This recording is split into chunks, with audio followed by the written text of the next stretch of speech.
Check out FlipsideGaming.com for all your gaming needs. Use the promo code HEROES to save 10% on all orders over $10 and support the channel at the same time. Hey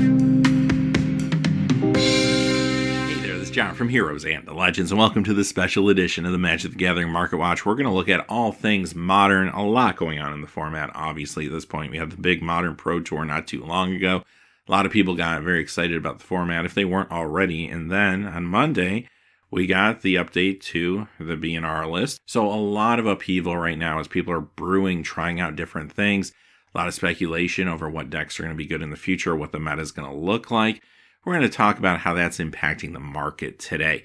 Now, before we get started, just a really fast reminder, if you're looking for a way to support what we do here, just check out the description below. You'll find our Patreon page link there. You're also going to find a link to Amazon products if you make any purchases there, including Masters 25 or whatever you pick up. Anything you purchase, we'll get a small percentage. And finally, Flipside Gaming still giving a promo code to our viewers. And definitely check out their stuff. I was on there this morning, and they have a pretty good deal on Masters 25 after the 10% off that you get from the promo code. So if you are in the market for that or really anything else, you might want to check that out. That support for us is always appreciated. And with that being said, let's get into the cards. We're starting off with the top 10 modern cards that have lost value this week. So a lot of the cards you're going to see here are going down for different reasons. For the most part, these are cards that recently spiked and are snapping back a little bit. You're also going to see some cards that we know are going to be reprinted or have recently been reprinted. So let's jump in with number 10. And that's Bedlam Reveler. Down 84 cents to $4.99. This card has been hot over the last few weeks because, of course, the Mardu Pyromancer deck has been hot. And it's losing some ground this week, but I do think the Mardu Pyromancer deck still has a chance of being good in the new meta with Jace out there, just simply because I think aggro decks are going to be a way to go. A lot of people are going to gravitate towards control and aggro, maybe a little bit of John with Bloodbraid coming back, but I don't really think the mid-range decks are going to be as good as they used to be, so you're going to see some changes there, but Mardu Pyromancer I think will still perhaps do well enough. So why is it going down? Mostly because it had some pretty big spikes over the last few weeks, and whenever a card has large spikes quickly, you can expect a snapback because people will see, hey, wait a minute, I have a bunch of these in my bulk that I don't use. I'm going to go ahead and sell them. So you get a little bit of a snapback on the market. Number 9, Magus of the Moon, down 93 cents to $18. This is the Future Sight version. This was recently reprinted in Iconic Masters as a rare, so that was a lot of the reason why this card has lost a fair amount of value over the last few months and continues to tick down a little bit. Although this card still sees play in Modern as well as Legacy. A lot of times you'll see these show up in like the Mono Red Sneak decks, which are at least had some moderate success recently. Number 8, Fetid Heath, down $1.06 to $32.76. So this does see a little bit of Modern play, but it's not necessarily showing up in lots of decks or anything like that. The reason it has the price point that it does have is due to scarcity. It's just hard to find these things in really good condition nowadays. The print run for Shadowmoor Eventide was very low compared to other modern era Magic sets because there was a recession in the game at that time.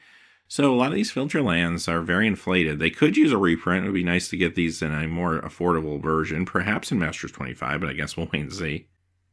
Number 7, Phyrexian Obliterator, down $1.06 to $32.99. This is a card that is going to be in Masters 25. That was revealed during the Pro Tour not too long ago. It will be a Mythic, and they're going to use the same art on it. But since we found that out, this card has been losing value. This isn't a card that sees a lot of Modern play or anything like that. It used to see some Fringe play back in the day in like a Mono Black Devotion deck, but you really don't see that anymore. So this card is really more about casual players. That's why it has the price tag that it has. It's actually a pretty interesting cube card if you want to do a Mono Black Devotion theme in your cube, and you can do that relatively affordable. This could be your most expensive card perhaps in that theme, and you're still going to have a pretty solid Black Devotion theme there. So it's actually a pretty cool card for those purposes, but not really for competitive Magic. I would expect this to lose a lot more value once Masters 25 packs start getting cracked. Number 6, Grove of the Burnwillows from Future Sight, down $1.19 to $28.76. This is another card that was reprinted at Rare and Iconic Masters, so there's a lot of copies of this out there right now as that set kind of flooded the market. It's kind of interesting, though, because recently this has seen a little bit of an uptick in Modern play. This has been showing up in some Living End decks and even in like Amulet Titan. For a long time, I thought of this card as basically a Legacy or Vintage card with Punishing Fire, and sometimes would show up in like 4-color Loam Lands decks, sometimes Maverick, stuff like that. But yeah, recently at least, it's had more of a Modern presence, although all things are going to change now and all bets are off.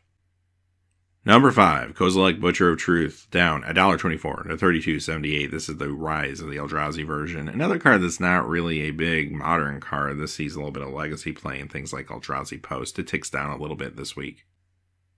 Number 4, Aether Vial for Modern Masters, goes down $1.70 this week to $34.21. This is a little bit of snapback. This card has been very hot recently because it's in a lot of great decks, but the Humans deck has had a lot of spotlight in the last few months, and this is a key part of that deck. The card itself going down this week isn't an indicator that people don't want to play this, I think, in the updated meta, because some of the decks that would run this, like Merfolk or Humans, I think could potentially still be good as a way to counter Jace by putting a lot of pressure on the board. Number 3, Goblin Lore, 2 versions here. 10th edition going down 68 cents to $13.52, with Portal Second Age going down $1.82 to $16.25.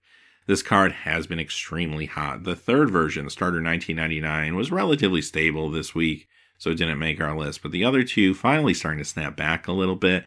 And prior to the Pro Tour, a lot of people were looking at that Hollow One deck. It was gaining some popularity, and it just put up a nice result at the Pro Tour. Not a lot of players running that deck, but the ones that did made it to day 2. One got to the top 8. Tons of excitement around the deck. It was something new, something different. And much like some of the other decks we've been talking about, like Humans, for example, this is a deck that I think can still hang as the meta changes because it is very aggressive. Number 2, Phantasmal Image. This is the Modern Masters 2017 version, down $1.90 to $5.85. This saw a nice little spike during and after the Pro Tour due to its play in the Humans deck. And it does snap back a little bit this week, but it is a very, very sweet inclusion in that deck. Looked great on camera a week ago. And number 1, Chalice of the Void. This is the Mirrodin version this week, down $2.39 to $76. These have just been sitting around the $75 to $80 mark, not really changing all that much, even though it does have a nice loss this week because it has been hot recently. This is a card that sees modern play, but you could argue sees more play even in Legacy and Vintage. All right, let's move on to the cards that have gained value this week, our top 10. Now, you're going to see a lot of speculation here. A lot of people are trying to guess what the new meta is going to look like. You're going to see a lot of cards from Control because a lot of people are just thinking, you know what, I'm going to throw Jace in a Control deck and that's going to be good enough. We've seen some variants on Control. For example, Saffron Olive, if you watch the Modern Super League, was playing a Miracles Control build with Jace. Looked really, really sweet. It had Entreat as kind of the Miracles win condition there. Beyond that, Bloodbraid also playing a role. A lot of people thinking, you know what, we're going to get the Jund band back together now that Bloodbraid is back. So you're going to see a lot of interest in these old Jund cards too. Not that Jund was a bad deck recently, because it was another one that could hang in this very diverse meta. But with Bloodbraid back, a lot of people are thinking about it again. So let's see what's going on. We're going to start off with an honorable mention. This was actually going to be number 11, Cryptic Command of $3.28 to $30.22. This is the Modern Masters 2015 version. But I wanted to point this out because Cryptic Commands are getting very hot right now, considering, again, that Jace is going to have a lot of people thinking about Control. All right, number 10, Bloodbraid Elf. Now, you're going to see 3 versions here, and we've been talking about the other 3 versions for the last few weeks as people were speculating that perhaps this is a card that would be unbanned. And turns out it happened. The versions that weren't as hot, they're spiking now. The ones that were hot, and they're the ones with the other arts, the one that you see on the Friday Night Magic promo or the Plane Chase versions, those are settling down a little bit because they did spike over the last few weeks. So what we have this week is Eternal Masters going up $2.31 to $8.39. Allura Reborn going up $2.93 to $8.75. Commander 2016 going up $3.51 to $8.95. So these are some pretty nice spikes considering the fact that there's a lot of copies of this card out there. It's been printed many times. It's been an uncommon. You can find these things if you look for them. So some of this hype is just generating a large spike this week. This will snap back a little bit because people will be able to find these relatively easily. Now, beyond that, Bloodbraid will see play, I have no doubt, in the new meta going forward. The card's just amazing. I mean, it's a great aggro card. It has haste. It comes down for 4 as a 3-2. It puts pressure on Jace, which could be important. And cascading into a 3-2-1-0 casting cost thing in the world of Modern is actually really, really good. So this was a fantastic card back when it got banned. I think it's going to be a fantastic card even by today's standards, even though maybe it won't be as powerful because a lot of things have changed, but I think it's still going to be very, very good. Number 9, Liliana of the Veil. This is the Innistrad version of $3.83 to $93.89. Well, this is a member of the Jund band, so there's a lot of attention on this card right now. I mean, it's a good card in its own right, has been, But definitely, now that Bloodbraid's back, people are thinking about bringing some of these Jund cards all back together again and throwing down on the battlefield. So Liliana is just part of that group. Number 8, Dark Confidant. And here's another part of the band. And Dark Confidant is the bass player. Modern Masters version is up 235 to 5230. Ravnica City of Guilds up 315 to 5454. Modern Masters 2015 up 438 to 5149. Again, just another amazing card. It's been good. It's great in Humans and other places. It's been really hot recently. But people are thinking about this for Jund right now. Number 7, Disrupting Shoal, up 501 this week to 1406. So this goes up again because a lot of people are thinking on one hand this could work well with Jace in a control build. On the other hand, maybe this is a good foil to Jace if I need to deal with this card in a pinch and I'm tapped out. Now, this is an interesting card. A lot of people have said for a long time, why doesn't this see more modern play? It's kind of like Force of Will, sort of, kind of. But unfortunately, it's not quite that good, and that's what's held it back in the past. It's just a little high variance. Now, granted, you can assume that your opponent's going to be playing a lot of low casting cost spells. 1, 2, 3 casting costs in Modern, right? And you probably are too. So there's times where this would work out without much of an issue. But there's other times where this kind of gets stuck in your hand, and hard casting is not going to feel really great in a lot of situations, especially considering how short Modern games can go sometimes. So this card never really got the foothold. It would show up here and there. People would try it out. But there's a renewed look at it now that Jace is entering the format, so we'll have to kind of see if it pans out this time. Number 6, Tarmogoyf. Wow. All 4 versions going up. Modern Masters 2015 up 269 to 69.95. Modern Masters 2017 up 298 to 67.96. Modern Masters up 467 to 77.24. And Future Sight going up 546 to 98.95. Holy cow. Wow. So why is this happening? Well, Tarmogoyf has been trending down recently, right? We've said this many times. Fatal Push entering the format didn't help it. Not to mention when Bloodbraid got banned, that didn't help the situation. But Goyf was getting a little bit hotter since the Pro Tour because people saw it on camera doing really well. It was in the top 8 in the Abzan deck. It was in the top 8 in the Traverse Shadow deck. Card looked good because it is a good card. Even though it maybe isn't as good as it once was, it's still really, really good. But again, this is a member of that Jund band. People are trying to get it back together. So there's a ton of attention on the card right now. So this has a nice bounce back week after a lot of losses over the last few months. Number 5, Snapcaster Mage. 2 versions. Innistrad 549 to 64.99. With Modern Masters 2017 up 550 to 67.96. Again, a card that was good before and is definitely going to probably be better now that Jace is in the environment. Number 4, Celestial Colonnade, up 724 to 59.99. Like, this card needed any more help. Like, this card keeps going up and up and up.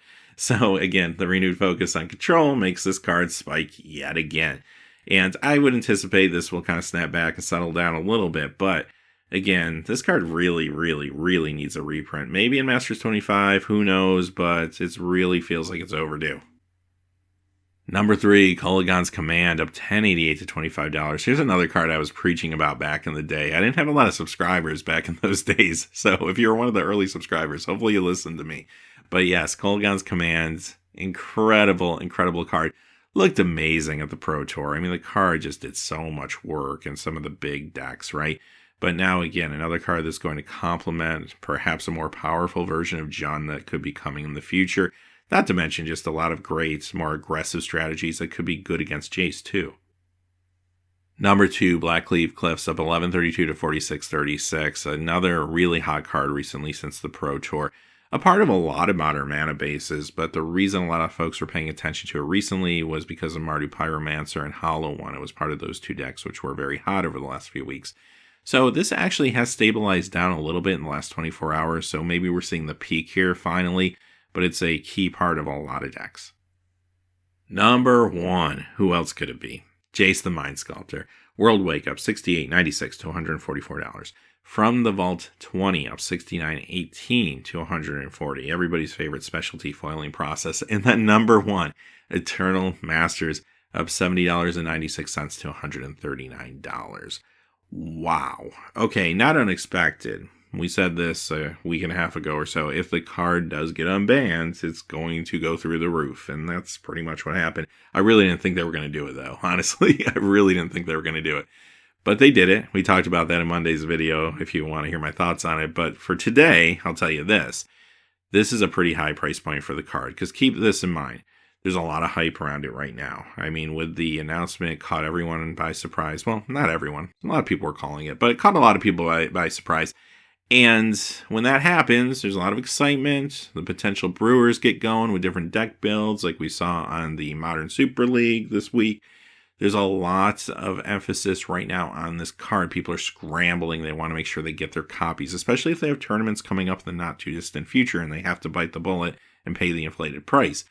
Now, with that being said, if you don't need to buy one right away, I would wait, because this is a high price point for the card. I mean, even if the card entered the format and blew everything away, there is still a price ceiling for this card. I would say that price ceiling is probably $180. But I don't think this card is going to enter the scene and just blow everything away. I think this card is going to be really, really, really good. But I do think there's enough answers out there that it's not going to run away with Modern or anything like that. It's going to change the format, no doubt. The format is going to change, but there are answers out there where I don't necessarily think you're going to see 4 Jaces in every deck in the top 8 or anything like that. So once the hype settles down, I would expect some snapbacks. And also, don't forget, this card is being reprinted in Masters 25 as a Mythic. We already know that for sure. We've talked about that on Monday too. So there is going to be a cheaper version of the card coming out in a few weeks. And when that happens, when people are cracking packs, you'll definitely see this card soften up a little bit if it doesn't happen before then, which I think it will happen before then. So don't overpay is the moral of the story. Wait this one out a little bit. It will come down. If you want to play some Masters 25, maybe some drafts or some seal, maybe you pick up a booster box and do something like that. Maybe go in with your friends or something along those lines. And hey, maybe you happen to pull one, wonderful, but really, again, don't count on buying Masters 25 and cracking packs to get these. Just wait a little bit, let other people crack the packs for you, and then swoop in and buy the singles when they start to get a little heavier in the marketplace. That's the real trick here. So that's my advice on Jace. With that being said, though, hey, that is our market watch for today. Wow, a lot happening. Now, we're going to be back on Saturday with our full market watch. We'll look at Modern again and see what's going on. And also, later in the week, we're going to do a special edition of the Market Watch where we look at Iconic Masters, because there's actually some deals to be had there if you check it out. So until next time, hey, thanks for watching. Please remember to like and subscribe, and have a great day. Hey, thanks for watching. This video is made possible by the generous support of viewers like you on Patreon. Check out the description below for links to our Patreon page as well as our Amazon affiliate store, where a small percentage of all sales will also help support the channel. Finally, if you haven't had a chance yet to subscribe, hit that subscribe button so you don't miss any new videos on Heroes and Legends. Talk to you again soon, and have a great day.